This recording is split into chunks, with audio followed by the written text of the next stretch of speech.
বাংলা একটা কথা আছে, শখের দাম লাখ টাকা। যারা ভগবানে বিশ্বাস করেন তাদের সবারই ইচ্ছা থাকে মাকে এমন সুন্দর করে সাজিয়ে নিয়ে আসবো। ভক্তের ভক্তির কাছে কিছু কিছু সময় হার মেনে যায় অভাব। মা শুধু মনটাই দেখেন। বড় বড় মন্দিরে মায়ের জন্য নামি দামি উপহার দিলেও সেটা মায়ের গায়ে ওঠে না। এখানে দেখুন, সামান্য কয়েকটা সিটি গোল্ডের গয়না, তাই মা পরে কত সুন্দরভাবে সেজে গুজে বসে আছে। দামি উপহার নয়, ভক্তের ভালোবাসাই মায়ের কাছে সবচেয়ে প্রিয়। যেখানে সত্যিকারের বিশ্বাস থাকে সেখানে মা নিজেই পথ তৈরি করে দেন। সংসারে অভাব থাকতেই পারে, কিন্তু মায়ের প্রতি ভক্তিতে যেন কোনো অভাব না হয়। মায়ের চরণে দেওয়া ছোট্ট ছোট্ট উপহারও অনেকটা অমূল্য হয়ে ওঠে যদি সেখানে ভালোবাসা থাকে।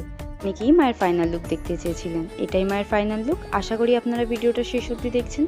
ভালো লাগলে অবশ্যই লাইক কমেন্ট শেয়ার করে চ্যানেলটি সাবস্ক্রাইব করবেন আর কমেন্টে জানাবেন মাকে কেমন লাগলো।